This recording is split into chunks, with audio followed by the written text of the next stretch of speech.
Hello sa inyong lahat! Maraming salamat sa mga patuloy na nanonood ng mga video na ginagawa ko.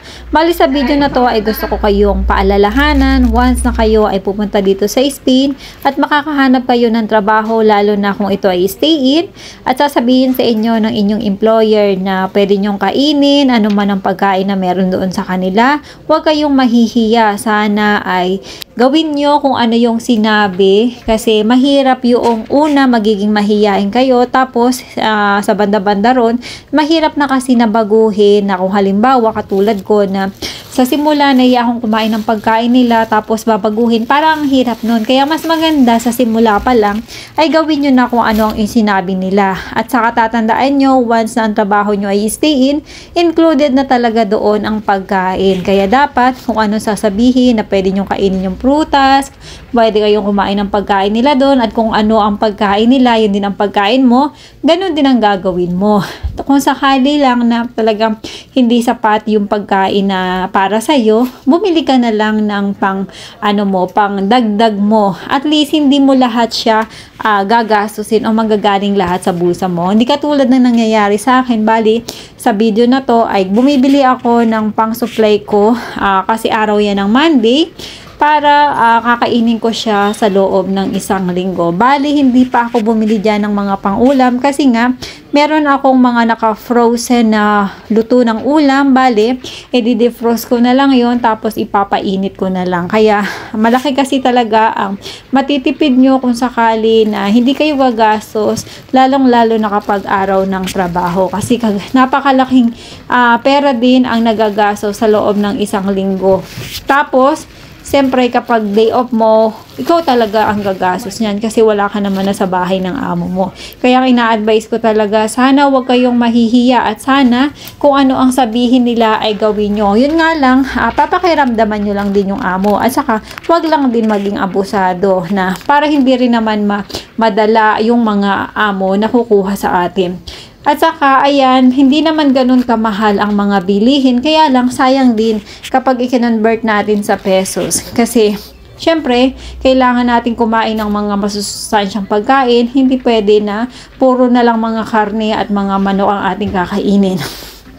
At saka, syempre, paminsan-minsan, pwede din tayong bumili ng mga unhealthy. Kaya lang, syempre, ay dapat ay in moderation nga lang, sabi nga. Ayan, sa mga kababayan natin na pupunta dito sa Spain, nawa ay makatulong ang bidyong ito, kasi talagang malaki ang pagsisisi ko sa nangyari, na dahil sa sinabi ko sa employer ko na magsiseparate ako ng pagkain. Talaga namang kailangan lagi ako may pera na pambili ng aking pagkain sa araw-araw.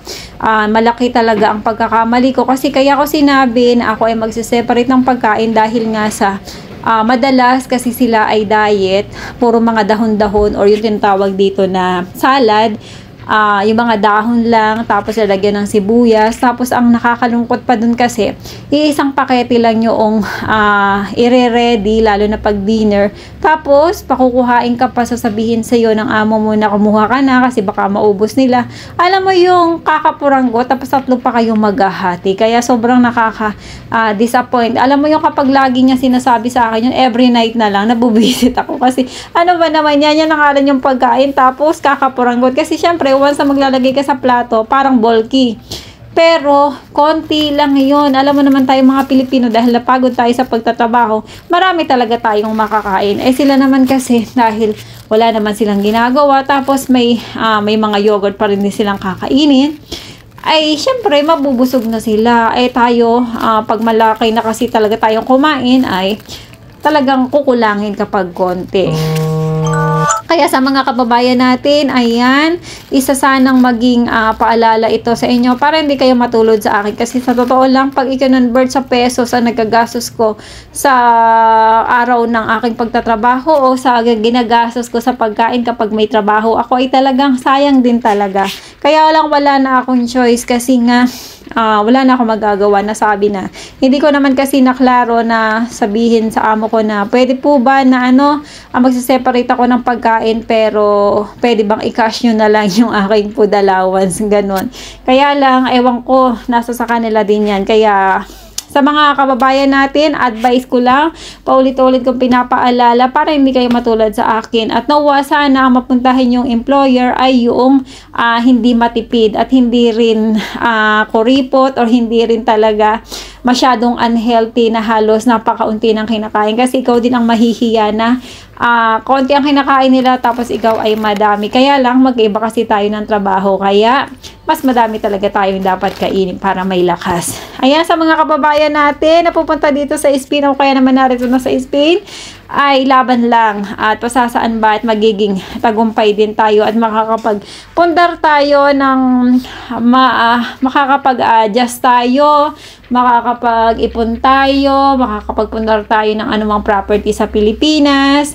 At mag-i-enjoy naman. Magsaya naman dito sa Spain. Hindi naman ganun kamahal ang bilihin din. Kaya lang, kailangan mo din alamin kung saan yung mga murang bilihan at saka yung mga bibilhin natin ay dapat kung ano yung napapanahon kasi may mga pagkain na lalo na yung mga prutas at gulay may panahon na mahal ang mga yan. Huwag muna tayong bibili ng mga mamahal kapag hindi pa season. Ayan na, pupunta na ako para magbayad at malalaman natin kung magkano ang aking nagastos para sa linggong ito. Medyo mamimili ako ulit sa susunod na araw kasi nga baka hindi sapat yung aking mga napamili. At ito na nga, nilalagay ko na para magbayad. Medyo madami-dami yan. Ayan, mga prutas, tinapay pang breakfast, saging, orange, para naman healthy kahit papaano. Ito na, oras na ng pagbabayad. Magkano kaya ako ngayong araw na ito? Bali, Monday pa lang ito. May susunod na araw pa. Kaya ayan.